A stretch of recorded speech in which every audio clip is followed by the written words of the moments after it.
dibangunkan pada pukul 1 dini hari, di mana di saat itu mereka harus bersiap-siap untuk dipindahkan. Yo geng, tekan tombol subscribe geng. Hey yo, what's good? Welcome back to Kamar Jerry.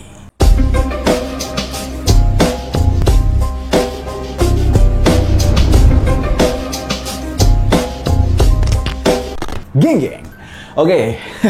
Ya, ini bukan di Kamar Jerry, lagi-lagi gue berganti tempat karena gue masih dalam suasana liburan. Dan ini merupakan hotel transit karena sekarang udah jam 12 malam. Nanti subuh gue harus flight, gue berangkat ke Bali untuk melanjutkan liburan selanjutnya. Dan yang pastinya gue di sana tetap ngonten sambil nunggu waktu gue berangkat ke bandara. Jadi kita isi waktu luang dulu untuk membuat sebuah konten yang tentunya bermanfaat buat teman-teman semua. Seperti biasa, gue selalu membahas tentang sejarah, misteri, konspirasi, hal horor, hal-hal yang menarik juga kadang mengagetkan gitu kan. Hari ini gue kembali dengan konten sejarah yang dimana sejarahnya itu berbau misteri yang mengerikan. Kemarin kita sempat membahas tentang sebuah daerah yang dimana daerah ini terkenal keindahannya, terkenal keramah tamahan orangnya, dan budayanya juga yang begitu kental. Namun, tidak terlepas dari hal mistis dan hal horor yang menyelimuti nama baik kota ini. Karena di zaman dulu sempat viral banget kan tentang sebuah video beberapa dukun, ya kan? Kalau misalkan kalian penasaran nih, langsung nonton aja Kamar Jerry beberapa hari lalu, yaitu yang bertema tentang hantu Bondowoso. Itu merupakan video di era tahun 2000-an. Kemarin gue baca komen-komen masih banyak yang salah paham, yang bilang, oh itu settingan YouTube, itu settingan TikTok, itu settingan segala macam. Enggak men, di zaman itu YouTube dan TikTok belum ada. Itu tahun 2000-an, dulu masih pakai CD, CD dulu ya, VCD. Dan kalau untuk bikin settingan di zaman itu buat apaan gitu. Itulah hal yang mengerikan yang ada di Bondowoso. Hari ini kita kembali lagi membahas daerah ini. Tapi ini merupakan sebuah cerita dari era zaman penjajahan dulu. Yang dimana ini bercerita tentang sebuah gerbong kereta api maut yang memakan korban rakyat Indonesia secara kejam. Benar-benar mengerikan. Nah, langsung aja hari ini kita bahas di Permisi. Peristiwa misteri dari berbagai sisi.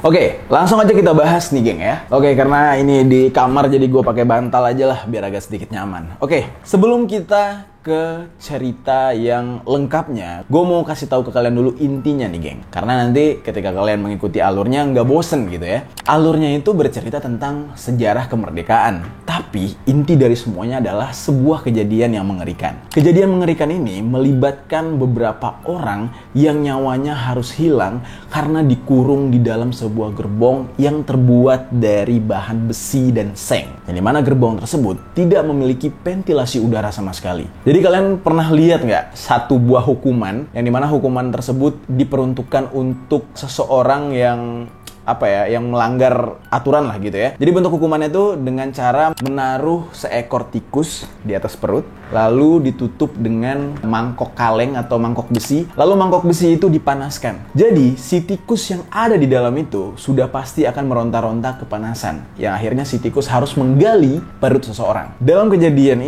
ini sama persis seperti hukuman jebakan tikus tersebut, yang dimana ada manusia di dalam sebuah gerbong besi, dibiarkan kepanasan habis-habisan, dibiarkan kelaparan, dibiarkan sesak di dalam itu hingga mereka mati terpanggang. Cerita ini adalah cerita tentang gerbong maut Bondowoso. Sekarang mari kita cerita dari awal. Pokok perkara ini atau pokok permasalahan dari gerbong maut ini.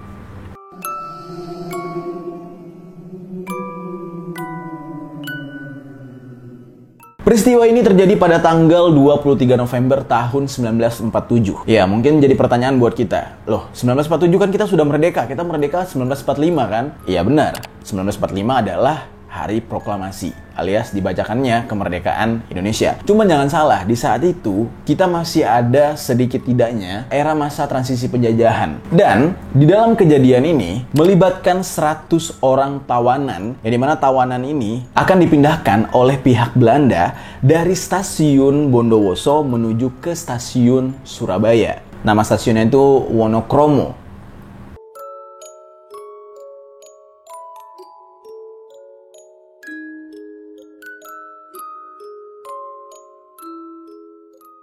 Latar belakang daripada kejadian ini nih geng ya. Pada tahun 1947 tersebut, berbulan-bulan setelah agresi militer Belanda yang pertama, kekuatan senjata milik Belanda bersama sekutunya yang sangat canggih itu memberikan pukulan yang amat pedih kepada rakyat Indonesia. Di saat itu disebut dengan Tentara Republik. Di dalam kejadian itu banyak sekali orang-orang Tentara Republik yang terbunuh, dan yang selamat itu harus mengungsi ke daerah pegunungan. Jadi mereka melarikan diri kabur. Di saat itu pihak Belanda menangkap seluruh pasukan Republik termasuk Laskar, TRI, maupun gerakan-gerakan bawah tanah atau underground lainnya yang biasanya melakukan serangan bergerilya. Dan akhirnya beberapa daripada pejuang ini ditangkap-tangkap oleh Belanda. Jadi nggak semuanya dibunuh. Yang masih hidup ditangkap, dimasukkan ke dalam penjara. Disinilah muncul sebuah permasalahan, yaitu banyaknya tawanan yang membludak sehingga membuat penjara menjadi sesak. Sampai akhirnya mereka yang ada di dalam penjara ini tidak dibunuh oleh Belanda, melainkan Belanda masih ingin menyiksa mereka. Sebagian dari mereka ini direncanakan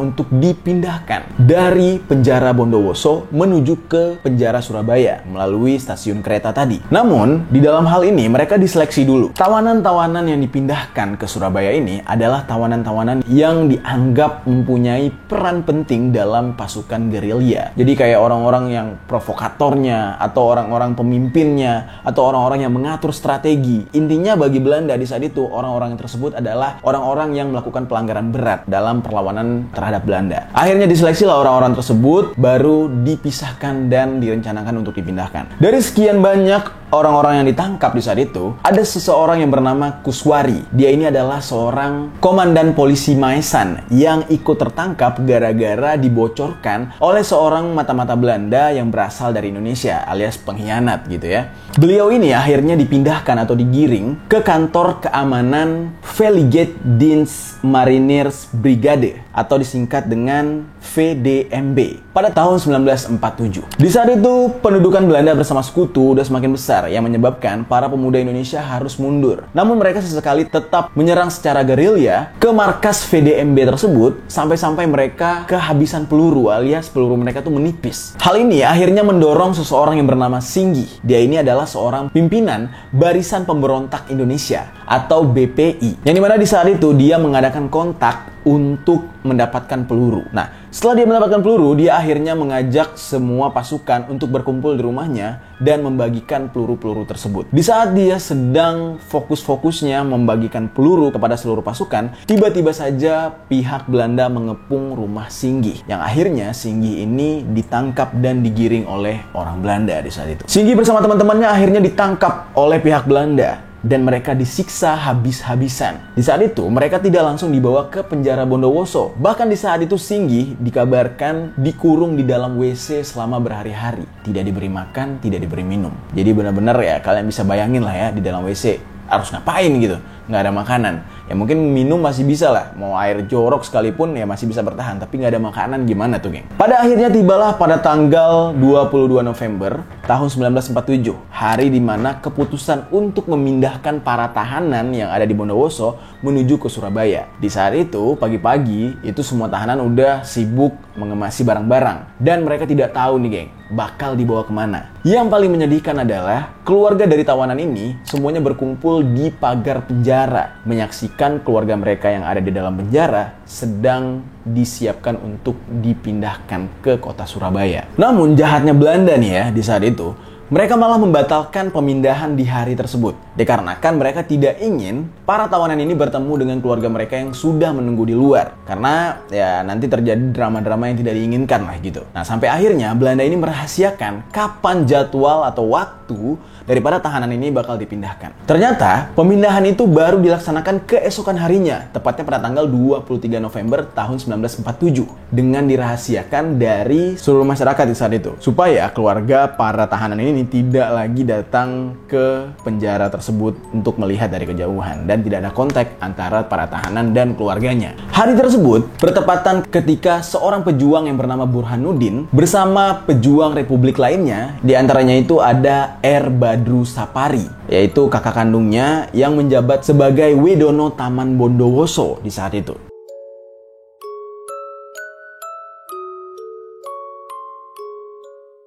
Terus ada Sucipto Yudo Diharjo. Beliau ini adalah almarhum mantan Kapolri. Lalu ada Mayor Jenderal Magenda di saat itu. Di hari tersebut, bertepatan mereka itu sedang beristirahat setelah melakukan gerilya. Yang tiba-tiba di saat beristirahat, mereka disergap oleh pihak Belanda. Yang dimana mereka semua ditangkap dan dimasukkan ke dalam sebuah ruangan penyiksaan oleh pihak Belanda. Dan mereka disiksa habis-habisan di dalam tempat tersebut. Akhirnya nih geng ya, para tawanan yang sudah bersiap di penjara Bondowoso dibangunkan pada pukul 1 dini hari. Dimana di saat itu mereka harus bersiap-siap untuk dipindahkan ke penjara Surabaya. Kurang lebih ada 100 orang di saat itu, para tahanan ini yang dibangunkan. Dan pada pukul 5.30 subuh, barulah mereka dinaikkan ke atas gerbong untuk berangkat. Di stasiun Bondowoso, itu terdapat 3 buah gerbong yang akan diisi oleh para tahanan ini. Mereka semua dimasukkan ke dalam masing-masing gerbong tersebut. 36 tawanan dimasukkan ke dalam gerbong pertama, yang mana gerbong ini diberi kode GR5769. Lalu ada 34 tawanan lainnya di gerbong kedua dengan kode GR4416. Lalu 30 orang lainnya di gerbong ketiga dengan kode GR10152. Semua tawanan ini akhirnya masuk ke dalam gerbong tersebut. Perlu kalian ketahui, gerbong itu terbuat dari besi, campuran baja, dan seng. Yang dimana otomatis kalau panas, itu akan panas keseluruhan bagian gerbong. Jadi kayak misalkan kalian manasin makanan di dalam oven, pasti kalian tahu rasanya. Atau memasukkan ayam mentah di dalam sebuah pemanggang, yang otomatis semuanya panas. Nah, begitulah kondisi gerbong. Di saat para tawanan ini telah naik ke dalam gerbong, mereka nggak langsung berangkat. Mereka harus menunggu sampai jam 7.30. Jadi kebayang tuh ya, dari gelap sampai terang. Ya jam 7.30 mungkin nggak terlalu panas, tapi ya kerasa juga gitu ya, menunggu di dalam sebuah gerbong yang sangat pengap dengan barisan orang sebanyak itu. Sampai akhirnya mereka pun berangkat. Di dalam perjalanan mereka sudah merasakan yang namanya sesak, benar-benar nggak kuat gitu ya. Mereka harus berdiri bergantian dengan tawanan lain, siapa yang duduk duluan. Terus nanti kalau misalkan udah pegel yang berdiri, gantian yang berdiri tersebut duduk. Jadi segitu sesaknya geng. Di dalam perjalanan tibalah mereka di sebuah stasiun yang bernama Stasiun Kalisat. Di Stasiun Kalisat ini mereka mengalami sebuah kejadian yang tadinya itu hampir menggagalkan pemindahan semua tawanan ini. Yang dimana di stasiun tersebut diledakkan sebuah bom rakitan yang tujuannya untuk mensabotase perjalanan para tawanan tersebut dan menggagalkan rencana pemindahan para tawanan. Namun sayangnya sabotase itu gagal geng, karena tidak berdampak apapun pada rel kereta, pada gerbong. Jadi itu kayak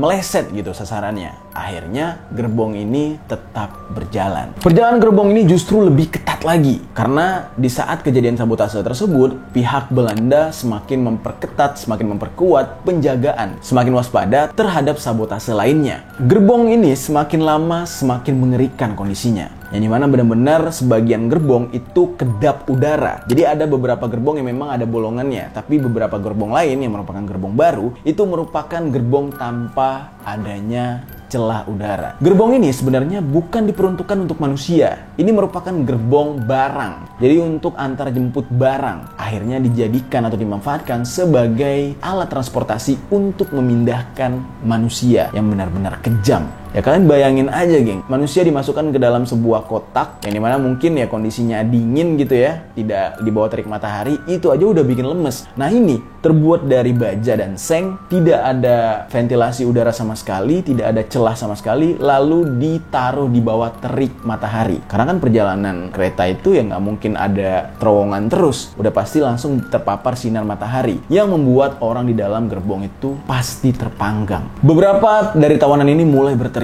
meminta air minum.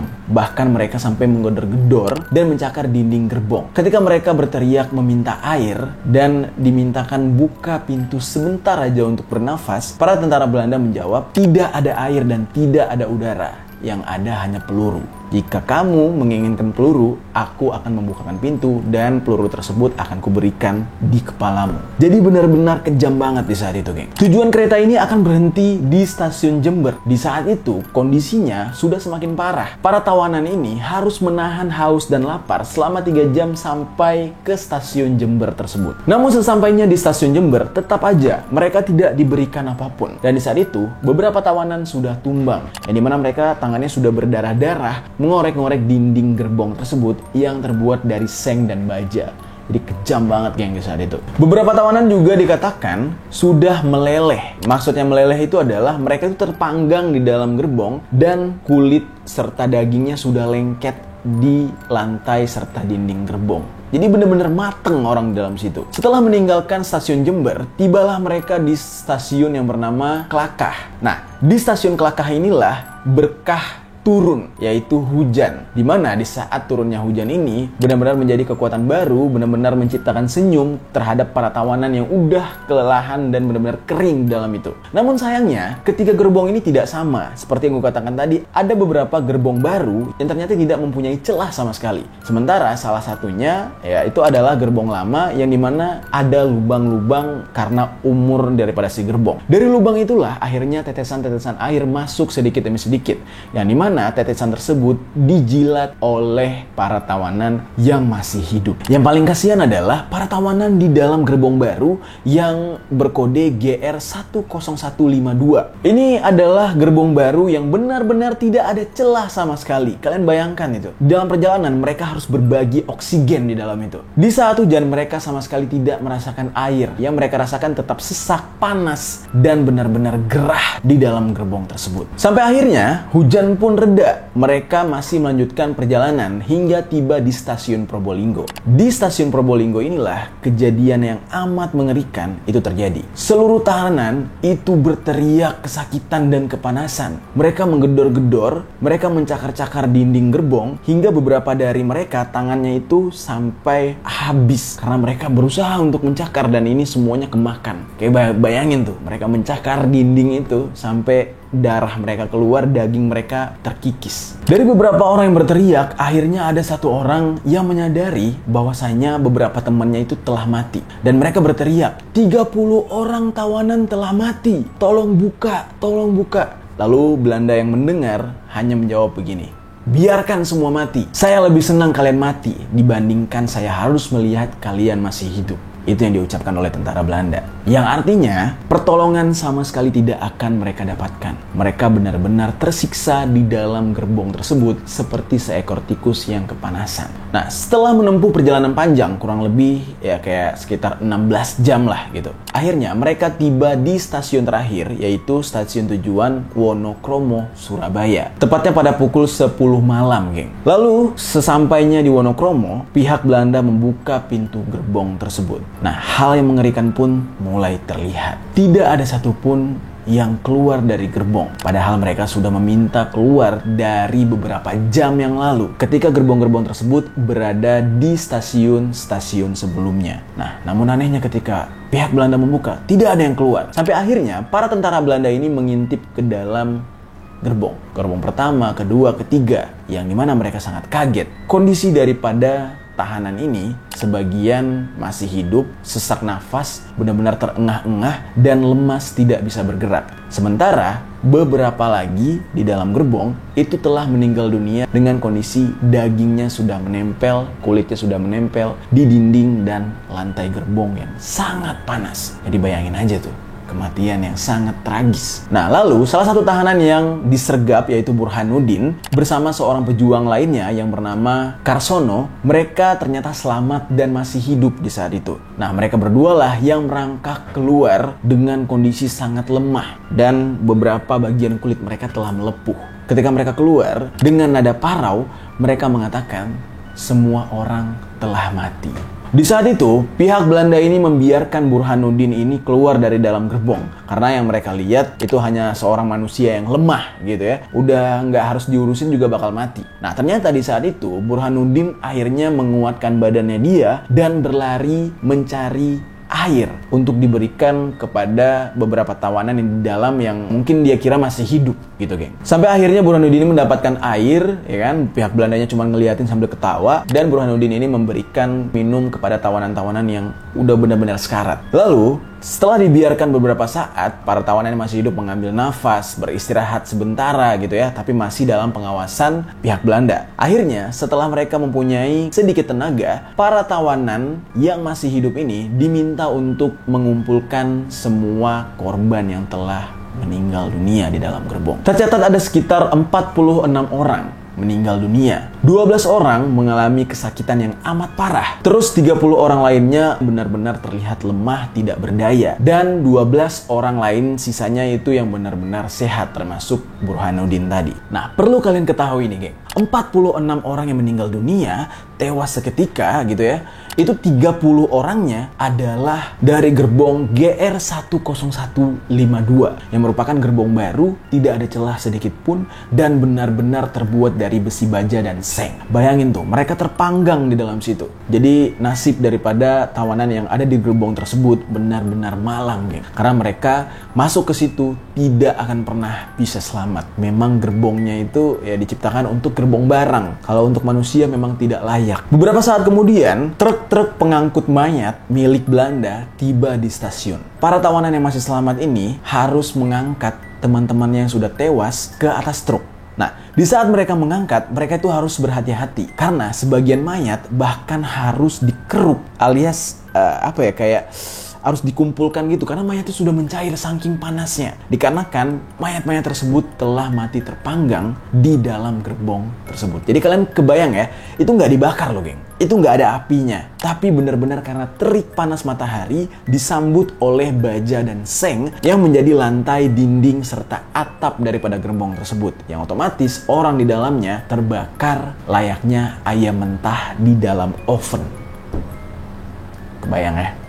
Sedihnya kayak apa. Korban-korban yang lemas gitu ya, yang masih bisa terselamatkan, itu akhirnya dibawa ke rumah sakit Karangmenjangan yang terletak di Surabaya. Nah, sementara yang masih sehat walafiat gitu ya, masih kuat, itu langsung dijebloskan ke dalam penjara Bubutan yang ada di Surabaya. Nah, mereka semua dikumpulkan di dalam sebuah los khusus yang bernomor 6. Nah, selama kurang lebih setengah bulan gitu ya, mereka ini berada di dalam penjara tersebut. Termasuk Singgih, yaitu pemimpin dari BPI tadi. Dia dimasukkan ke dalam penjara dan dia adalah salah satu yang selamat. Nah, sementara korban yang meninggal dunia dikatakan tidak jelas di mana dimakamkan. Ada yang bilang dimakamkan di Sidoarjo. Ada juga yang bilang mereka melihat mayat-mayat tersebut dibuang di Sungai Wonokromo. Begitu kejamnya Belanda terhadap Indonesia di saat itu. Ini sebenarnya kejadiannya adalah di saat Jepang sudah mulai mundur. Jadi Belanda masuk lagi bersama sekutu. Monumen daripada kejadian gerbong maut ini, itu bisa kalian lihat di Bondowoso untuk menghormati dan mengenang jasa para pahlawan Indonesia yang gugur di dalam kejadian tersebut. Dan juga gerbong-gerbong ini itu bisa kalian lihat di Museum Brawijaya Kota Malang yang langsung dikelola oleh TNI Angkatan Darat, yaitu Kodam 5 Brawijaya. Nah, namun geng, sayangnya nih ya, gerbong yang kita lihat di museum tersebut tidak lagi asli. Dari 3 gerbong yang ada, hanya 1 gerbong asli yang ada di museum tersebut. Sementara 2-nya dihilangkan jejaknya, entah karena alasan apapun. Satu-satunya gerbong yang ada di museum tersebut adalah gerbong yang paling mengerikan, yaitu gerbong GR10152. Yang mana di dalam gerbong ini terpanggang 30 orang sekaligus meninggal dunia tanpa sisa. Karena ini merupakan gerbong baru yang benar-benar tidak mempunyai celah udara sedikit pun. Bagaimana gerbong ini akhirnya teridentifikasi? Ternyata ini berkat pihak pasukan TNI Angkatan Darat menelusuri jejak daripada gerbong ini yang sampai akhirnya ditemukan di Yogyakarta pada tahun 1967. Setelah ditemukan di Yogyakarta, akhirnya gerbong ini dibawa ke Malang. Gerbong tersebut sengaja dijadikan salah satu barang di dalam museum tersebut sebagai bukti bagaimana kejamnya penjajahan Belanda di masa itu. Nah, namun sayangnya, 2 gerbong lain sampai detik ini tidak bisa ditemukan. Akhirnya dibuatlah replikanya. Banyak alasan kenapa gerbong yang kedua ini tidak pernah ditemukan. Yang pertama, di zaman itu, gerbong-gerbong ini menjadi sebuah benda yang sangat horor dan mengerikan. Karena sering sekali di saat malam hari, itu terdengar suara teriakan orang meminta tolong. Dan pada akhirnya, karena terlalu banyak kejadian mistis yang menghantui rakyat Indonesia bahkan tentara Belanda di saat itu, akhirnya 2 gerbong ini dimusnahkan. Ada juga yang mengatakan 2 gerbong tersebut sengaja disembunyikan untuk menghilangkan jejak sejarah kekejaman Belanda. Ini berita yang simpang siur. Nah, namun nih geng, yang jelas ya, salah satu gerbong yang memakan banyak korban itu masih ada di Museum Brawijaya dan kalian bisa melihatnya di sana. Gerbong tersebut itu banyak sekali kejadian mistis yang terjadi. Salah satunya ada foto yang bisa kalian lihat ya, seorang anak berdiri sedang berfoto di depan gerbong tersebut. Tiba-tiba saja di pintu gerbong terlihat bayangan semacam Mbak Kunti. Terus juga menurut pengakuan warga sekitar, memang gerbong tersebut sesekali terdengar suara-suara aneh dan pernah juga ada seorang penjaga museum yang melihat sosok putih yang mondar-mandir di dekat gerbong.